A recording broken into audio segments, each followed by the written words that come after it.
نحمده ونصلي على رسوله الكريم اما بعد حضرات محترم سامعین محترم، آج امت کے دلوں پر جو سب سے بھاری بوجھ ہے وہ کوئی سیاسی بحران نہیں، کوئی معاشی کمزوری نہیں، بلکہ وہ دردناک آواز ہے جو مسجد اقصی اور سرزمین انبیاء کے در و دیوار سے نکل کر ہمارے کانوں میں گونج رہی ہے۔ وہ مسجد اقصی کہ جس کو رہتی دنیا تک کے لیے قبلہ اول قرار دیا گیا، لیکن آج وہ یہودیوں کے نشانے پر ہے، جہاں حضور نے نماز پڑھنے کو بہترین جگہ قرار دیا اور الصلاة فی بیت المقدس ب500 صلاة کا مجدہ سنایا، لیکن آج اسی جگہ پر نتنیاہو کے کارندے اور اس کے دم چھلوں نے نماز پڑھنے پر پابندیاں عائد کر رکھی ہے۔ وہ مسجد اقصی کہ جس کو اس قرۂ ارض پر مسجد حرام کے بعد تعمیر ہونے والی دوسری مسجد کا شرف حاصل ہے، لیکن آج اسی مسجد کی در و دیوار اور منبر محراب اسرائیل کی زد میں ہے۔ وہ مسجد اقصی کہ جس کے مقام و مرتبے کو واضح کرتے ہوئے حضور نے ارض المحشر والمنشر فرمایا، لیکن آج وہی صہیونی طاقتوں نے قیامت صغریٰ برپا کر رکھی ہے۔ وہ مسجد اقصی جو کہ انبیاء کا مسکن اور مدفن رہا ہے، لیکن آج وہی صہیونی تسلط کا راج ہے۔ وہ مسجد اقصی کہ جس کا تذکرہ قرآن نے الی المسجد الاقصی الذی بارکنا حولہ جیسے مبارک الفاظ سے کیا، لیکن آج اسی مقدس سرزمین کی کلہ توہین کی جا رہی ہے۔ حضرات، یہی وہ مسجد اقصی ہے جسے حضرت یعقوب نے تعمیر کروایا۔ 587 قبل مسیح بخت نصر نے مسجد اقصی پر ساری غلاظتیں بھر دی، ہیکل سلیمانی کو پیوند خاک کر دیا۔ 636 عیسوی حضرت عمر فاروق کے دور خلافت میں مسجد اقصی دوبارہ مسلمانوں کے قبضے میں آئی۔ 15 جولائی 1099 میں پہلی صلیبی جنگ کے بعد عیسائیوں نے بیت المقدس پر دوبارہ دعویٰ بولا۔ پھر 1187 میں 16 جنگیں لڑ کر تاریخ اسلام کے عظیم جنرل صلاح الدین ایوبی نے بیت المقدس کو فتح کر کے مسلمانوں کی جھولی میں ڈال دیا۔ جولائی 1947 کی رات کو یہودیوں نے شہر فلسطین کی 70% سے زائد زمین پر قبضہ جما لیا۔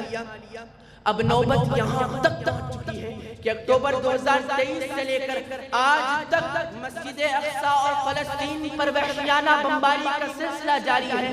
صرف 730 دنوں میں 2 لاکھ ٹن سے زائد دھماکہ خیز مواد اس خطے پر برسایا گیا۔ 77,000 سے زائد بے گناہ شہیدوں کو انسانیت سوز ظلم کا نشانہ بنا کر شہید کر دیا گیا۔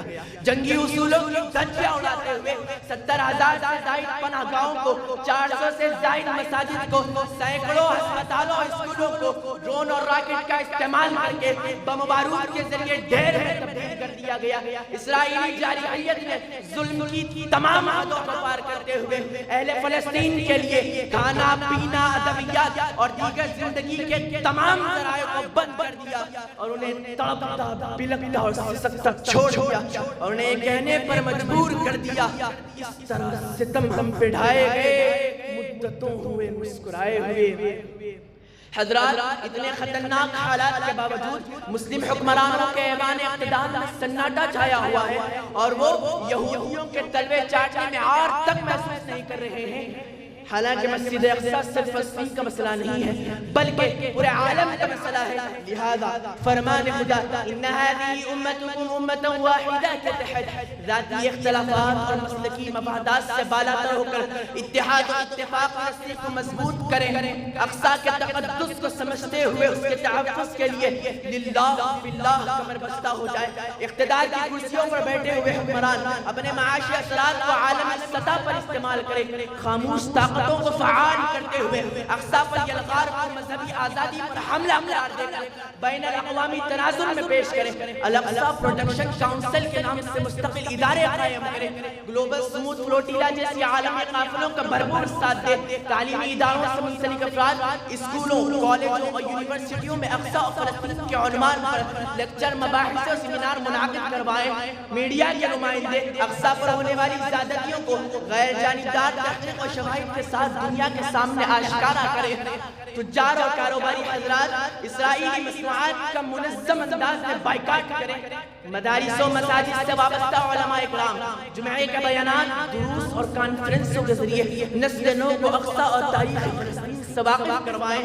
وکلاء اور قانون کے ماہرین مقدمات کی تیاری کر کے دنیا کو یہ بتائیں کہ اقصی پر حملہ صرف سیاسی نہیں بلکہ قانونی جرم ہے.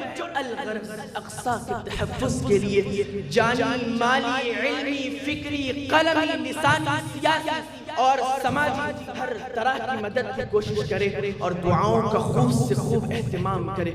ظلم کی حد ہے، انتہا ہٹانے کا وقت ہے. چلو نکلو، القدس بچانے کا وقت ہے. وما علینا الا البلاغ.